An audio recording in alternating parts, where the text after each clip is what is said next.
I watched the green candles climb on my trading screen as Nova Quanta Systems hit another all-time high. Market cap, $4.2 billion. Not bad for code my parents sold for pocket change 5 years ago. My phone buzzed. "Call us, sweetheart. Family investment opportunity." I laughed into the silence of my corner office. Back then, Dad had announced the sale over Sunday roast, like he was reading the weather.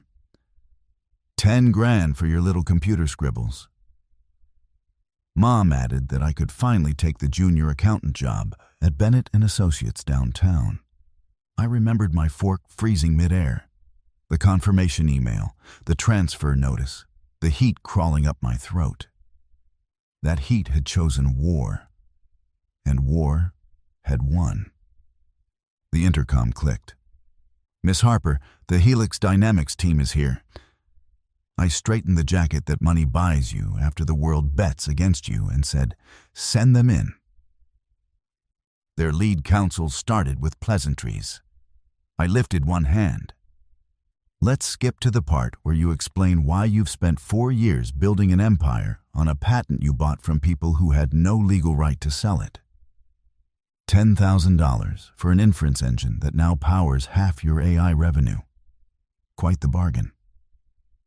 They shifted, weighed options, and quickly learned mine.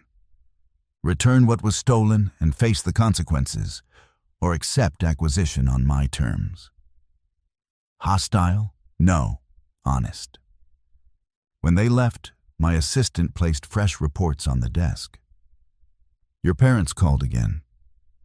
"Then let them wait," I said, opening the Helix file, and a door I'd sworn never to walk through again. I drove to the quiet cul-de-sac in the suburbs outside Raleigh, where the same tired porch light still buzzed like an exhausted bee. Mom opened the door before I could knock, smoothing her apron the way she does when numbers make her nervous. Dad stood behind her, jaw locked in that old "I did what I had to do" line. "We sold it because you were drowning," he started before I'd even crossed the threshold. "You sold me," I corrected, stepping inside. "And now Helix is monetizing what you pawned." Mom guided me to the same oak dining table that once held my prototype in pieces. She slid a manila folder across. Clippings, neighbor congratulations, screenshots of Nova Quanta headlines. "We're proud," she whispered. "Pride isn't restitution." I opened my laptop. The cracked chandelier crystals scattered light across the screen. "I need the original emails. Every message thread with the buyer, the Word doc receipt, everything." Dad exhaled like a man deflating. "We never meant to hurt you. The buyers swore it was worthless without infrastructure." "Then they shouldn't mind giving it back." I left with a shoebox of printouts and a flash drive labeled "Garden Photos." At a 24-hour diner off the highway, I met Zoe, my first hire, my sharpest skeptic. She scanned the documents, eyebrows climbing. "They embedded your exact compiler flags into their public SDK. If a court sees this, Helix collapses." "Not yet," I said. "They'll bargain first." Zoe smiled without warmth. "So will we." Before sunrise, I emailed Helix a term sheet, full carve-out of their AI division, back royalties, and a public apology. I blind copied my parents. They needed to watch the opening bid. Helix answered at noon with a polite counter and a veiled threat. I printed it and walked into arbitration. Their CEO, Adrian Vale, arrived wearing the kind of smile made for annual report photos.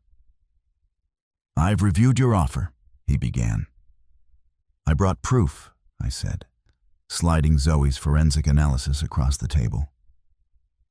The panel traced lines of code, timestamps, purchase orders. My name ran through their architecture like a spine. When Helix counsel asked for recess, the chair shook her head. We'll proceed. So we did. I testified about late nights in my childhood bedroom, the sale I never consented to, the company I built anyway. I did not mention the buzzing porch light or the cracked chandelier. Those belonged only to me. By late afternoon, Adrian's smile had come undone. "We propose partnership," he tried. "You propose repair," I answered. "AI division spins out under Nova Quana. Full back royalties, public acknowledgement of original authorship." The chair looked at the panel, then at Adrian. "The remedy is reasonable." At dusk, we signed. A joint statement went live an hour later. Helix Dynamics formally recognizes Nova Quana's foundational technology and the sole authorship of Riley Harper. The division would transfer. Royalties would flow. They would step aside. My phone flooded. "Mom, we read it. We're so sorry. Dad, can we talk?" I sent them a calendar link instead of a reply. In the mirror of my office bathroom, I studied the woman now returning calls to people who once valued her life's work at $10,000. I didn't feel vindictive. I felt precise. That night I walked the server floor, racks humming like a satisfied heartbeat. Zoe leaned against the railing, grinning. "Boss," she said, "what now?"